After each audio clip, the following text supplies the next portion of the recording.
We have started the recording, and again, I wish to stress on the fact that you should go and read the book, read the textbook that I had referred to you, and go by the chapters, go word by word, because there are a lot of different concepts which are interesting as well as quite stimulating in nature also, because there is a lot of understanding of the physics behind the functioning of the diode, and you will also find a lot of different numericals which will give you an in-depth understanding of how the diode is working in a electrical circuit and how you will be able to solve an electrical circuit when there is a diode in it.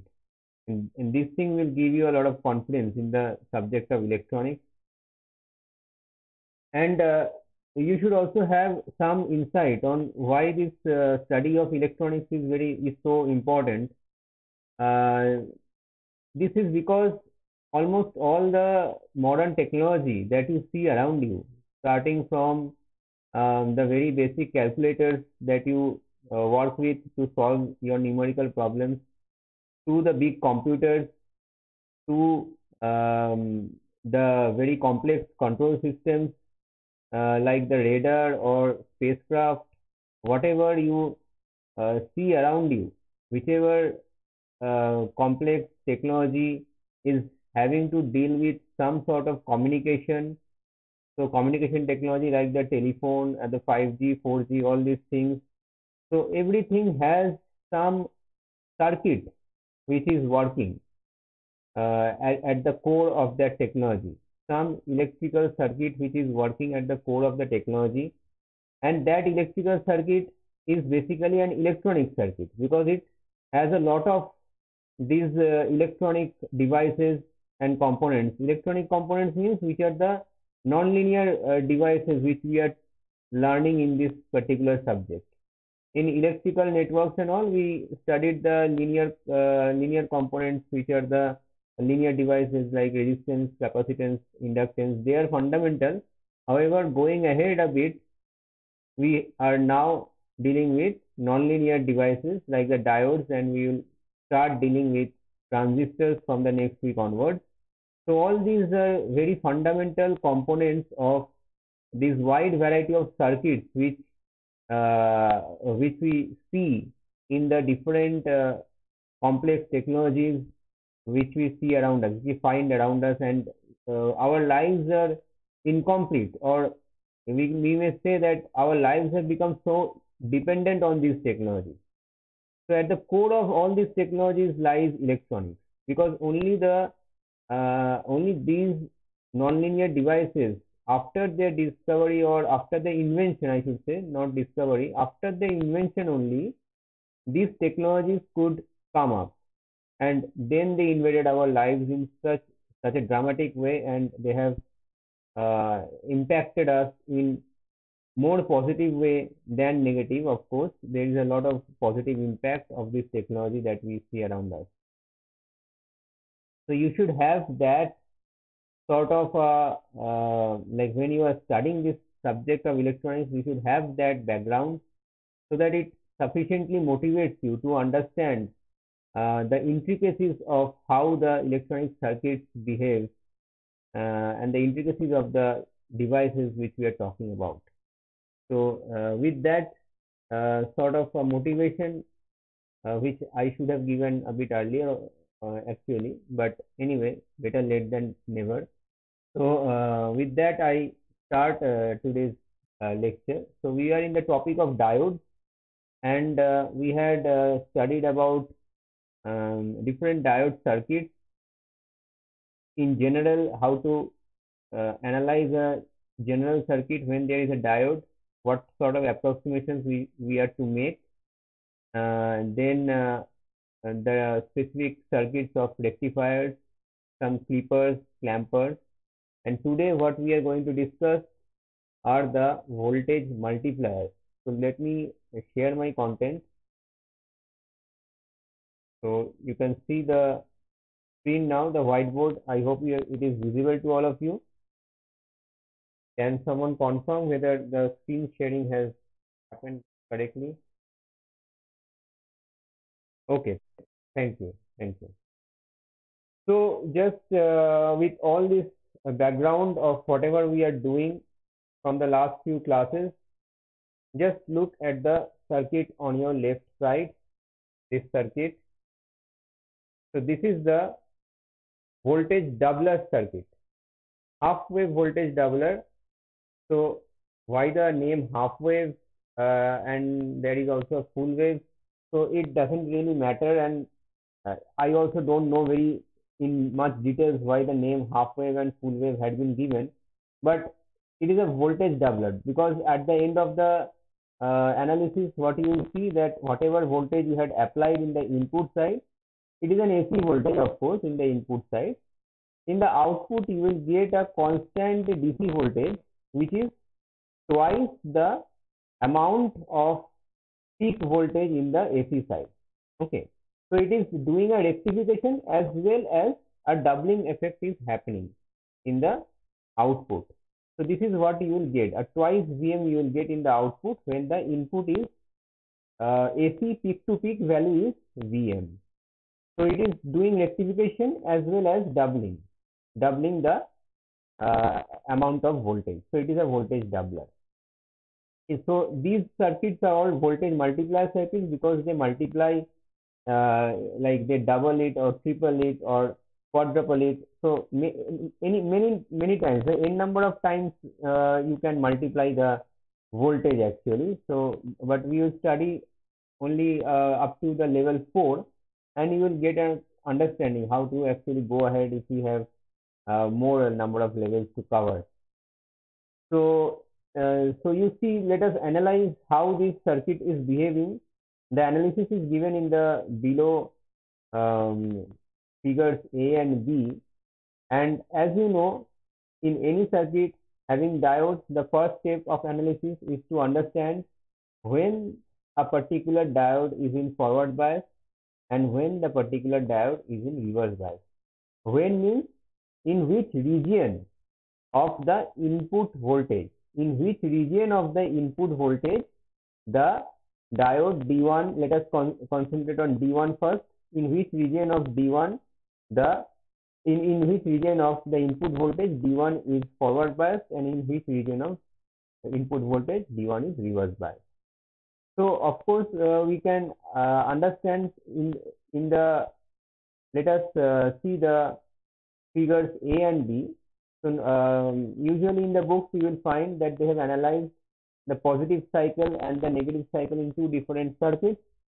You can do that, but you can also analyze in the same circuit. So it is up to you how proficient you become while doing this analysis. So what is happening here in the positive half cycle, at the beginning these capacitors are not charged. Okay. At the beginning, C1 and C2, both these capacitors are uncharged. So in the positive half cycle, this D1 will face a forward bias. This D1 will be forward bias because of the pressure that you can very well understand the potential difference across the D1. So what will happen? A current will flow in this direction, and as the current is flowing in this direction, this C1 is getting charged. Up to what it will get charged? It will get charged up to the maximum value of the input voltage, which is Vm, and the direction of the polarity across capacitor will be like this because the current is flowing in this direction. So you understand all these things. So you will have this Vm voltage appearing across the capacitor in the positive half cycle. When the voltage is dropping from Vm in the positive half cycle, then what happens? Then also this is in forward bias because then sorry, this becomes, the voltage across this becomes negative after that. So this becomes cut off from the circuit. So once this is falling from the top from the topmost position of the positive half cycle, when this input side voltage is, so let me draw, when this input side voltage is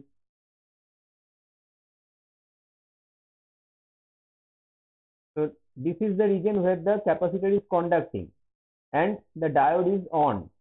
So when after this, when this is dropping down, then what will happen? You see that the voltage across D1 will become negative.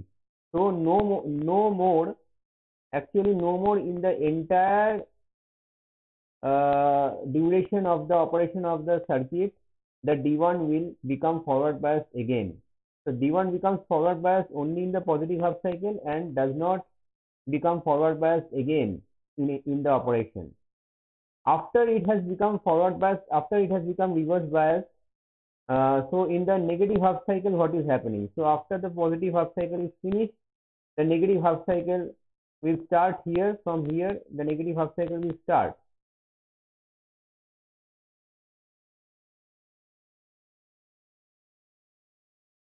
And during the negative half cycle, you will find that now your when this is 0, so when this is 0, now this diode D2, this diode D2 is forward bias. This diode D2 is forward bias now, because the voltage, if you calculate when this is 0, the voltage you calculate across the diode, this will be plus Vm. This Vm is appearing across the diode, and this C2 is not charged that time. So, and when the voltage is being more negative, then more and more positive bias is appearing across this diode D2. So the current will flow now in this diode D2 in this direction, as you can see in this particular picture. In this direction, the current will flow, and as the current is flowing, what is the maximum voltage that C2 can gain? So you see the maximum voltage of the AC side, of the input side, in the reverse direction, which is minus Vm, and there is also a Vm across the capacitor C1. So these two gets added up, as you can see. These two gets added up and comes across this capacitor C2, because the total voltage across the circuit should be 0. So using that KVL logic, the voltage across C2 will become this plus this plus this, because these two are both in the same direction, these voltages, and that will be across this with polarities like what has been given in the diagram. So this would be twice Vm. So you can understand how the twice Vm appears across the capacitor C2. Now this happens during this part of the, so the charging of C1 is happening here, and the charging of C2 is happening here.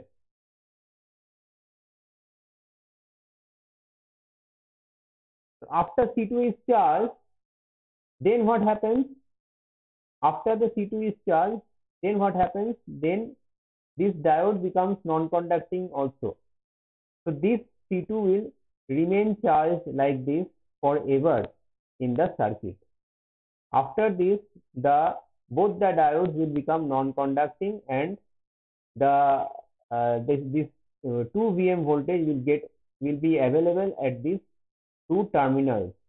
So if you put in a load resistance here, that load resistance will get a voltage of twice Vm. Now of course there is a question that when we will apply this load resistance here, the current that will be drawn by this load resistance will decrease the voltage across this capacitor C2. Of course that is true. So what we are assuming, there are two assumptions: that the load resistance is quite high, so that the discharging time constant is very low, so the discharge happens very slowly, and that gives us enough time for any voltage level dropping below 2 Vm, that would again be replenished in the subsequent negative half cycles of this input side voltage.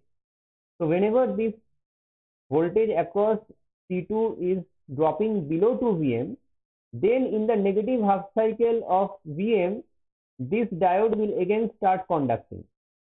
You can calculate the potential across this diode at some level of the input side. When it is in the negative half cycle, this diode will become forward biased, and then it will again start conducting and again increase the voltage across C2 to 2 Vm.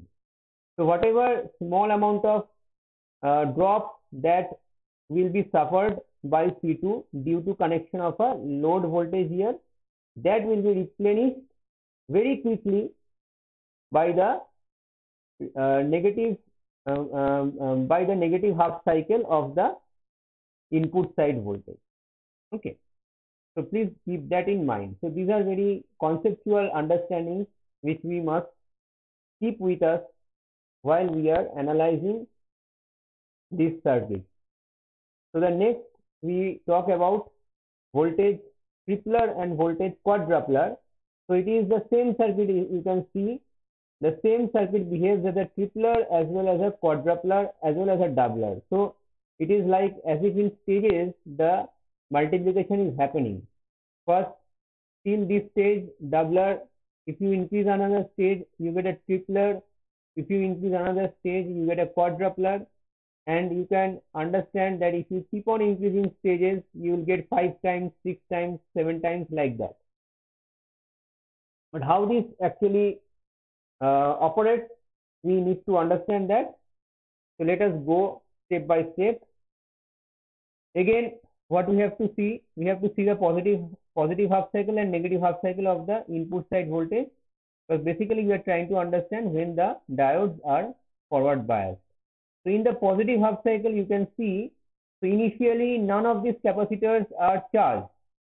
Please understand this. These charges what you are seeing in the diagram are after the entire charging operation has happened. So initially there is no charge in the capacitors. So in the first positive half cycle, let me draw. In the first positive half cycle, what is happening? In the first positive half cycle, this D1 is forward biased. Okay. So here a current is flowing and that is charging up this C1. How much it will charge up? It will charge up till Vm. It will charge up. Vm, yes. So till Vm it has got charged up. Now in the negative half cycle, so after it falls, so the charging is complete here, and now the negative half cycle starts, and here in this slope, what is happening? This D2 you see will have a forward bias now. When this is 0, this voltage comes across D2 and that is forward biasing D2. So when it is forward biasing D2 and for subsequent negative voltages of the input Vi, so this is Vi suppose input. So this loop is conducting, and this loop when it is conducting, this charging up C2 till the voltage level of 2 Vm, and the direction is this. Okay, so first charging was happening because of this current, next happening because of this current. Okay, so this is happening and the charging is happening till level 2 Vm. In the next positive half cycle, you see that your D3 will become forward. Why? Because across D3 now you see this 2 Vm is there, this Vi is there, and this minus Vm is there. So if you calculate from this side, so this is minus. So if you let us calculate from this side, because that is the positive bias that we will see across D3. So 2 Vm, something in Vi, and then minus Vm. So Vm plus something, and that something is always positive in the positive half cycle. Okay. So you are facing a forward bias in D3 in this half cycle, and that is charging it up till, so there is a voltage, there is a current in this direction. In this loop we are considering this loop, and that current is charging up the capacitor C3 till what level? 2 Vm minus Vm, so Vm is already there sitting, and this Vi is contributing maximum till Vm, so that twice Vm is coming. The maximum twice Vm is coming here. After that, subsequently another negative half cycle will start, and when this is starting, then you consider this entire loop, this entire bigger loop you consider, then you will see that the bias across D4, let us try to see what is the forward bias across D4. 2 Vm plus Vm, 3 Vm, something in Vi, and then minus 2 Vm. So 3 Vm minus 2 Vm is already Vm, and since this is in the negative half cycle, so the direction of voltage is this way. So something is coming here which is getting added up to that Vm, and that is biasing this D4. So the current in D4 will be in this direction, and that is going to charge up the capacitor C4 now. So the C4 is getting charged up to what level? 3 Vm minus 2 Vm, Vm, and added up with this, which can go maximum till Vm. So the charging of C4 is 2 Vm, and the polarities are like this. So in this way, capacitors are getting charged up to the extent of 2 Vm. Remember, only the first capacitor is charged up till Vm, but subsequent capacitors are getting charged up till twice Vm. And you can place, similarly you can place like extend this circuit to further, like you can cascade, you can have a cascade of this diode and capacitor pairs with this circuit. And now you can understand that if you take the voltage from the top, you will get odd multiples of the voltage, and if you take the voltage from the bottom, you will get even multiples of the voltage. So in this way, a voltage multiplier circuit is obtained, and you can multiply it to as many times as you wish. There is actually a bit of a drawback in this circuit design. Here, the voltage that you are getting is a floating voltage. What is a floating voltage? It doesn't have a ground, actually. It doesn't have a ground. So this is modified, or this shortcoming is rectified, corrected in this circuits which are designed with a ground. So a fixed ground is placed in this circuit, and the multiplication operation also happens. So let us very quickly go through these circuits, how the doubling, tripling, and quadrupling is happening here. So you can see that during the, here it is starting from the negative half cycle actually. Sorry.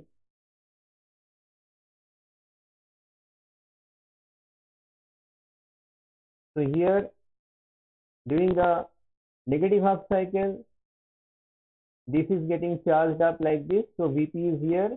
Then in the positive half cycle, this is getting charged, and Vp plus Vp, so 2 Vp coming here. So this is the doubler. In the tripler, in the first positive half cycle, this circuit is charging, so Vp is coming here. In the negative half cycle, what is happening? This is the direction of current.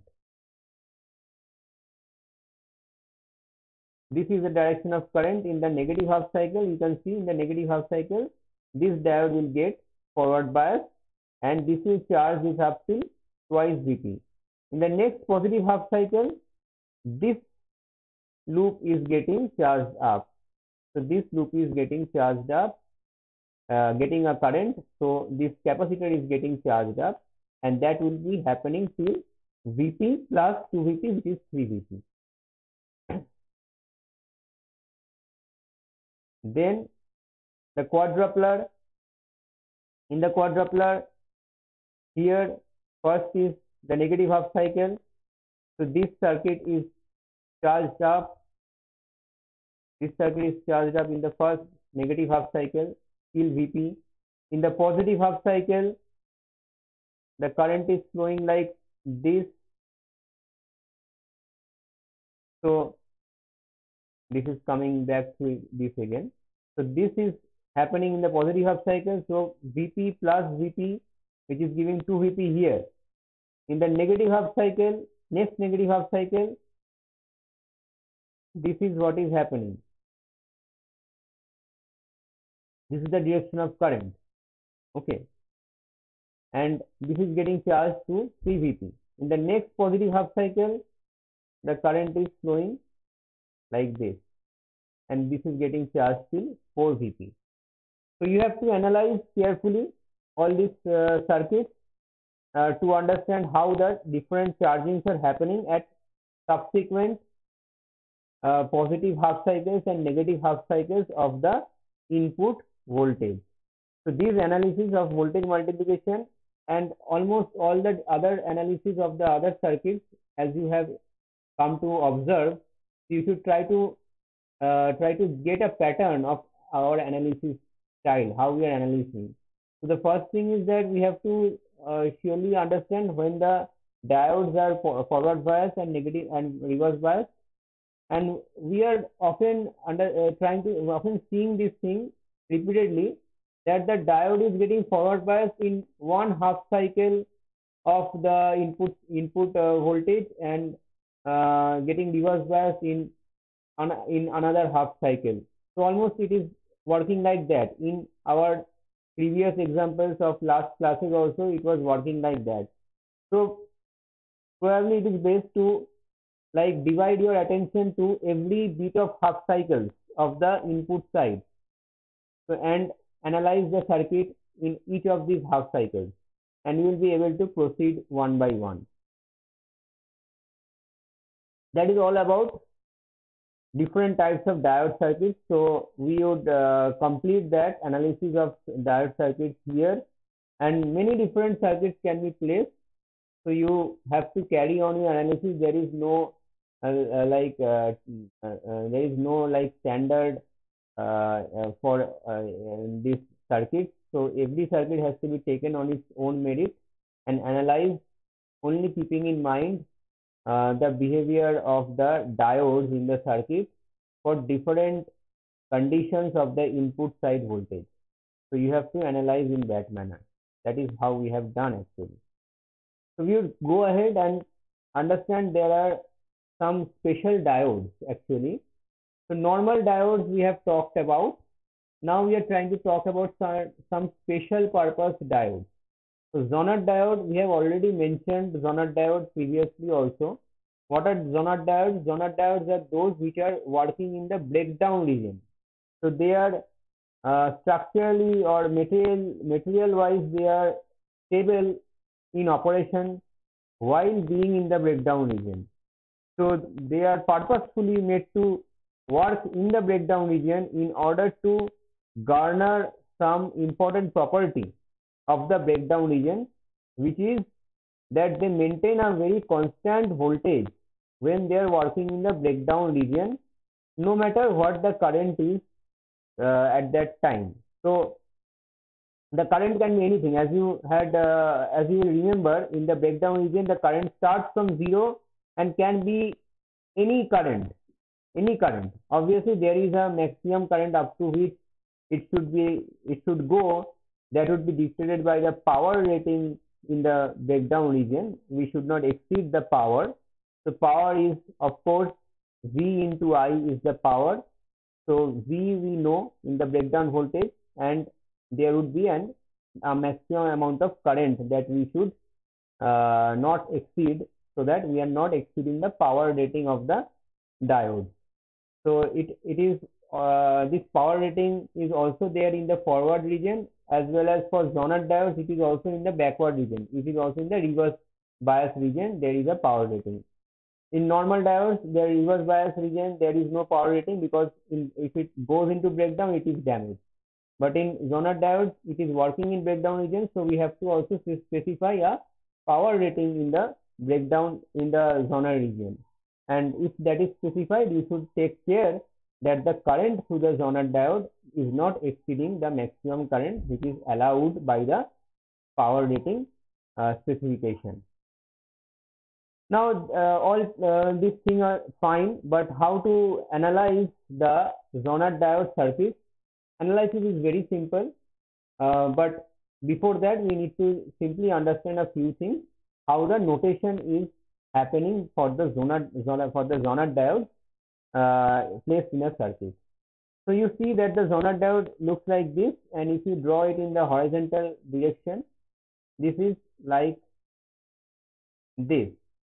So instead of the normal diode, which was simply a vertical line after the triangle, here the vertical line takes the shape of italic Z, almost like an italic Z. So it is symbolizing zonal diode. So, and if you invert this, you will see you are getting this particular symbol. So please be careful to write the Z in the direction of the Z, and not it should not be like this. This is wrong. Okay, this one which I am drawing in blue, that is wrong, because this is symbolizing an S, not a Z. Okay, so please keep that in mind. So it should symbolize a Z. So this is the right way of making the zonal diode, and this is the wrong way. This is the wrong way. So please remember this. So given this convention and symbology, how this is utilized in the circuit. So whenever we place a zonal diode in the circuit, we must understand what is the zonal potential or the zonal voltage. The zonal voltage is associated with this symbol. You will see some value is given here. So normally for a working circuit, let me see whether any of these circuits has any value given. Yes, you can see that this circuit is mentioned 2.4 volt, 10 volt, 5.6 volt, 5.8 volt. So these values will be there. So let us analyze this particular circuit in a general fashion as well as in a specific fashion. Let us assume this is 5 volt. Okay, let us suppose this, instead of Vz, 5 volt is given. So normally it will be given in this manner. So it means that the zonal potential is 5 volts, and you can see the diode is shown to be reverse bias. So it is not forward bias, it is reverse bias.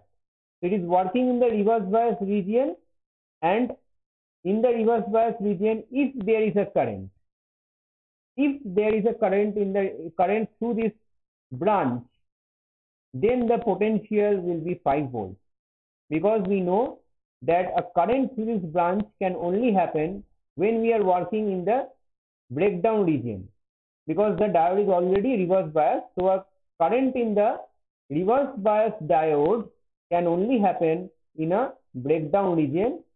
That means it is working in the breakdown region, and the zonal potential is there now across this diode, and the zonal potential is 5 volt. So the branch voltage is 5 volt now. Okay, and this rest of the circuit, whatever network is there, that will be given in the circuit. So how to analyze it? First thing, there is a IL, load current. What would be the load current? Load current will be Vz by RL. Here, and here it is Is, a source current is there.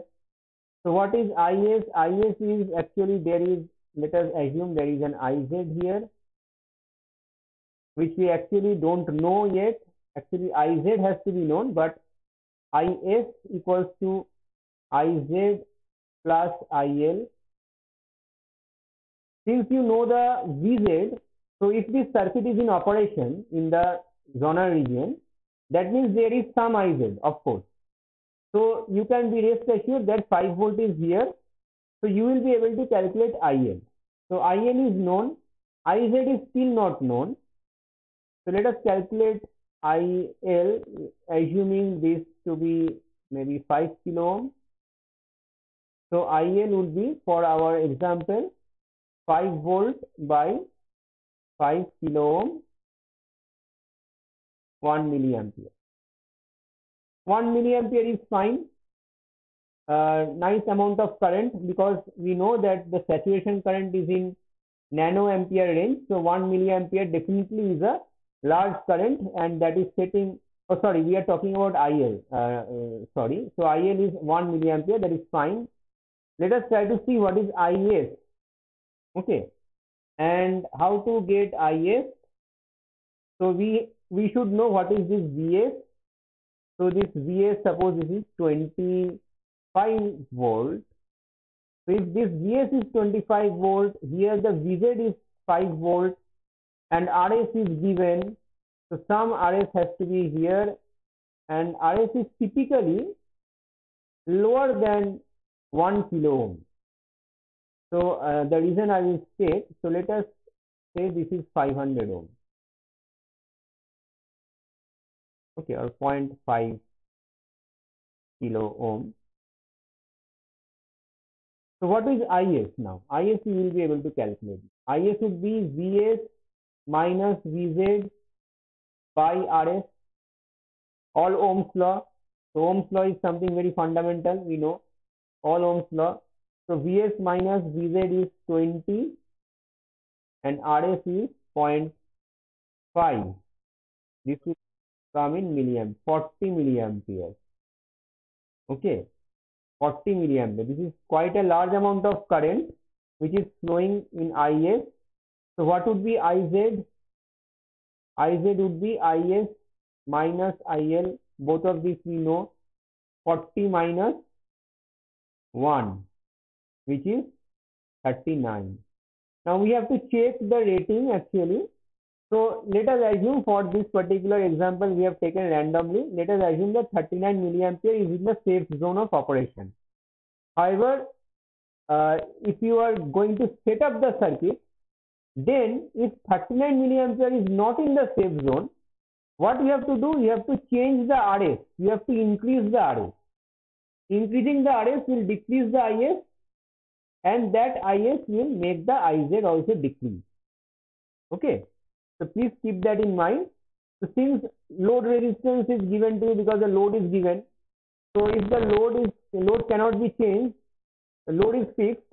So in the circuit you can change the source resistance, because you are going to connect this load via a zonal diode through a source resistance. So there is a power supply. You have, the problem is here basically in the power supply you have to connect the load, but the potential across the load must be fixed. So since we want to fix the load potential, we apply a zonal diode. That is the utility of zonal diode, because it maintains a fixed potential across itself in operation in the breakdown region. So this fixed potential is also applied across the load resistance. So if you wish to apply a fixed voltage across the load resistance, you should be using zonal diodes in this manner, and that is ensuring this 5 volt across the load resistance. But how we should connect this part which we have set up at the load side to this part which is already given to us from the supply side? We should connect it through Rs. Rs is the only thing that helps us connect the load side and the source side. So this Rs governs, Rs is in our hand. So if you find that your RF choice of 0.5 kiloampere is setting up a high current IZ to the Zoner diode that might destroy it, you should use a higher value of RF. But why I have told you that normally this is low value?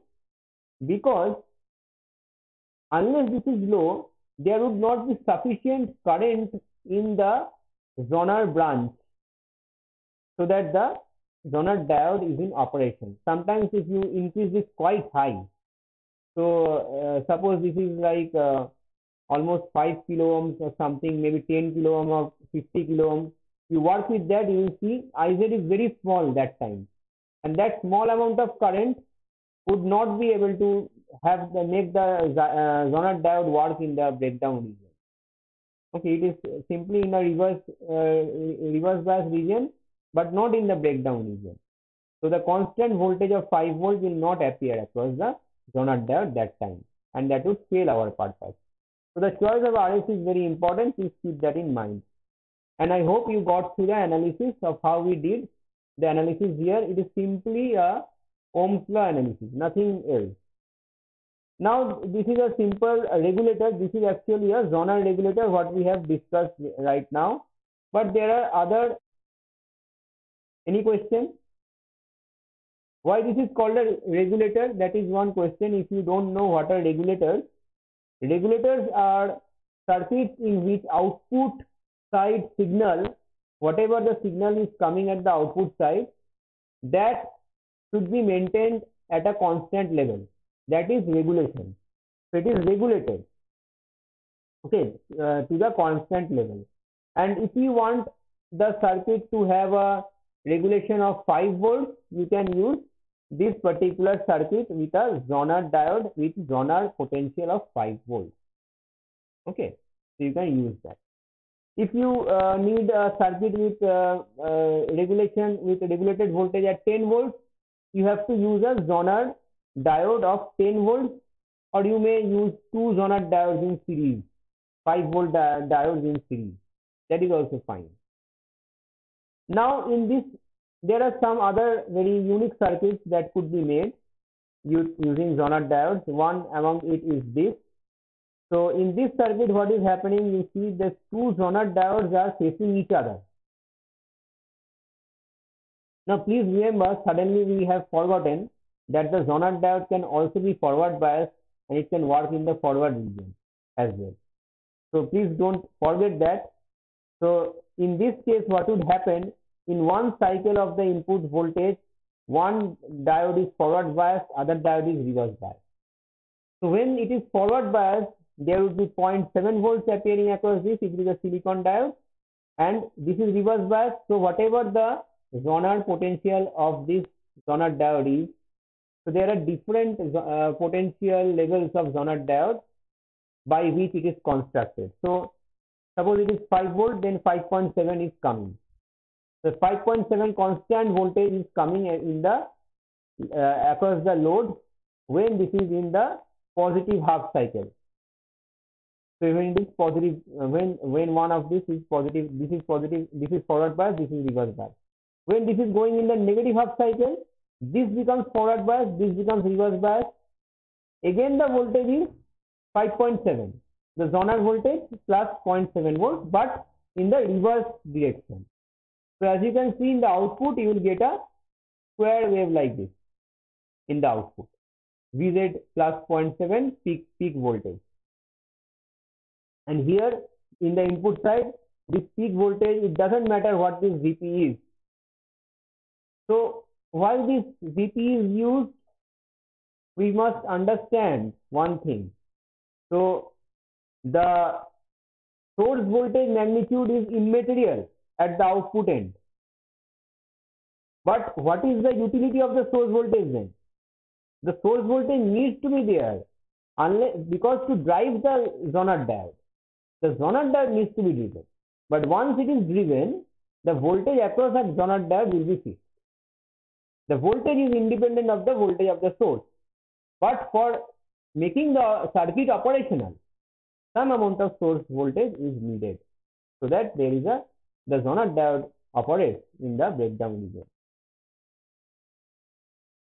There are some other typical circuits that you are seeing here. So in this case, you can see there is a 20-volt power supply, and the output side, the diodes are arranged in this fashion. So what would happen? These zonal diodes are in reverse bias. However, these normal diodes are in forward bias.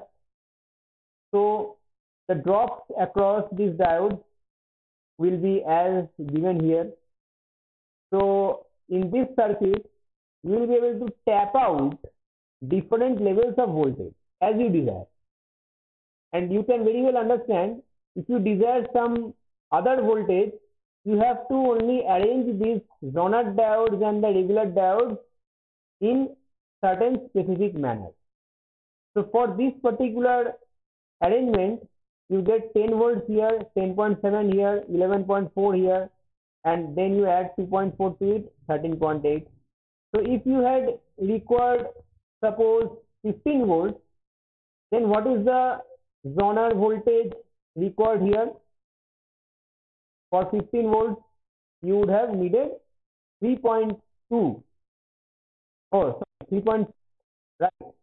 So this diode should have zonal potential of 3.6. Okay, VZ 3.6 in that case. So if some numerical is given to you that you construct a circuit in which you will be able to tap out these levels of voltage. Okay, so you should draw a circuit in this manner. Okay, please keep in mind that this voltage must not cross the 20 volt. If this crosses the 20 volt, that means this forward biasing is stopped that time. Okay, so please keep that in mind. So that is also a setting of the power supply voltage. So how much power supply voltage you should have when you are going to tap out these voltages. In this circuit, what is happening? There is a 6 volt relay to be in operation, but we only have a power supply which is 12 volts. So we can connect, because if we connect 12 volt across a 6 volt relay, it might be destroyed. So we connect a zonal diode like this to drop some potential before it comes to the relay.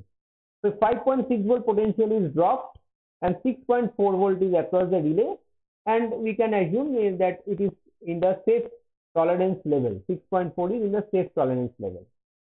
So this is another operation, another utility of zonal diode. Same utility is happening in the in this case of connecting a circuit for charging, connecting a capacitance for charging.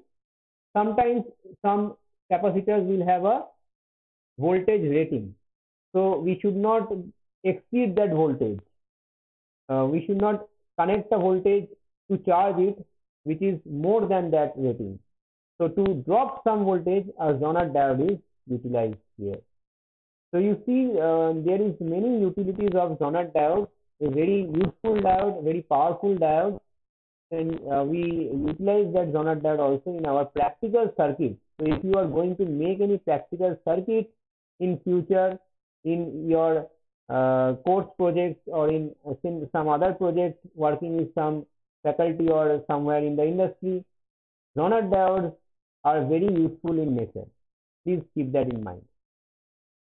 Some other special purpose diodes are there.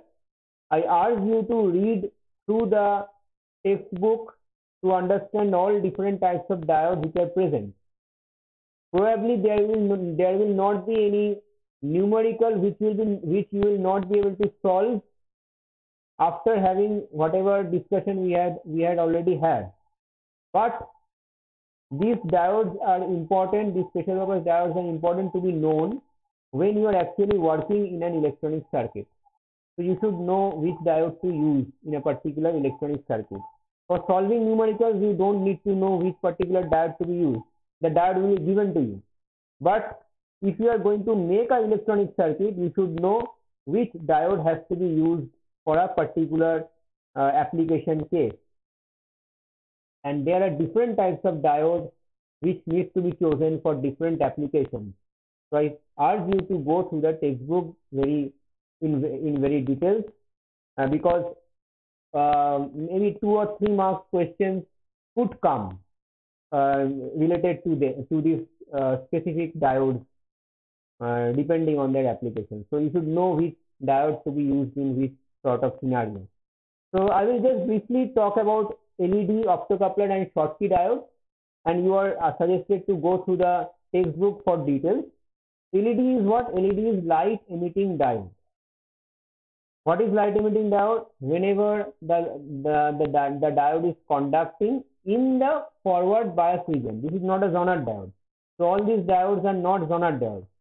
So only Zonath diode conducts in the reverse bias region, in the breakdown region. Others are not conducting in the reverse bias region. So LED is light emitting diode when current is going through the LED in forward bias condition. Light gets emitted from the diode, because you know that you remember the physics of operation in the forward bias.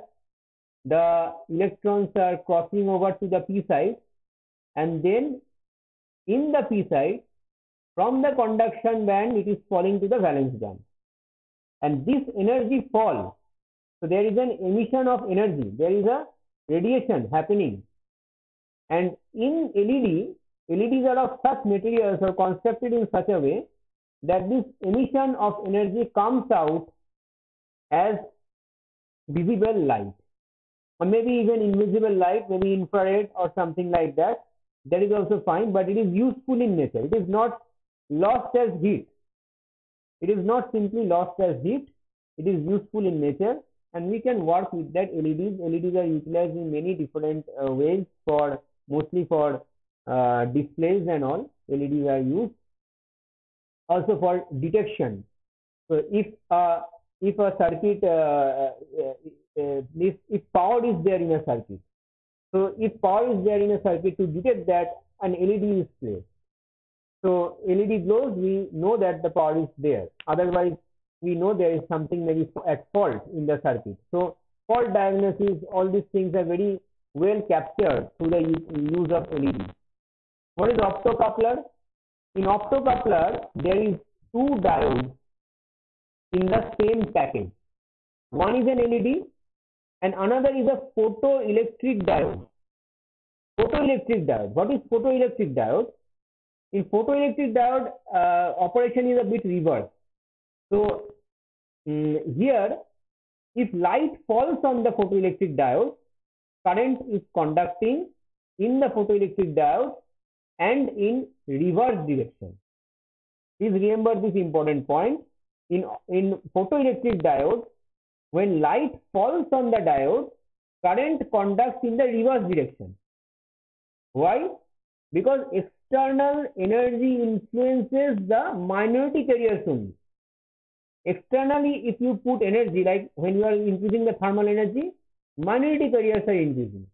So here, light is the external energy.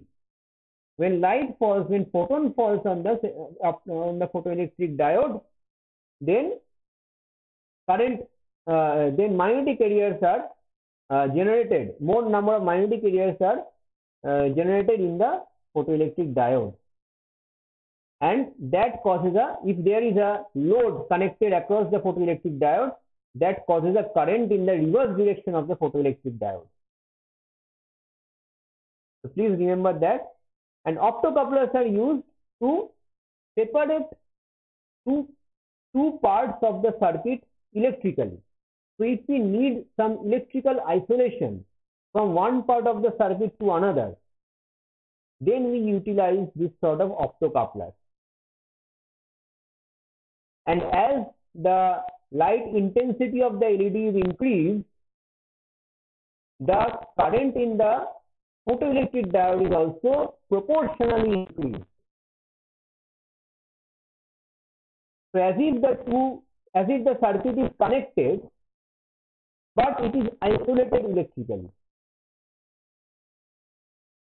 So when electrical isolations like this is required, when these things are required, you will get to know more and more when you are reading a lot of different applications, a lot of different instruments. You will also read in different other courses. You will come to understand the significance of the optocoupler that time as well. What is Schottky diode? The Schottky diodes are normal diodes, like they behave like normal diodes, but they can work at very high frequencies of operation.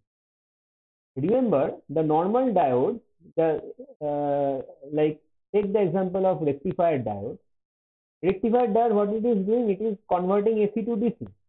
But if the AC frequency is very high, very fast, it is alternating between positive half cycle and negative half cycle, will the rectification be able to take place?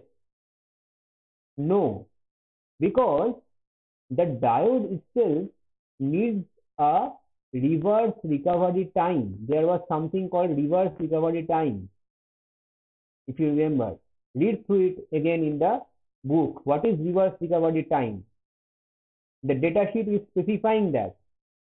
So the diode cannot be used in a circuit where sufficient reverse recovery time is not allowed for the diode.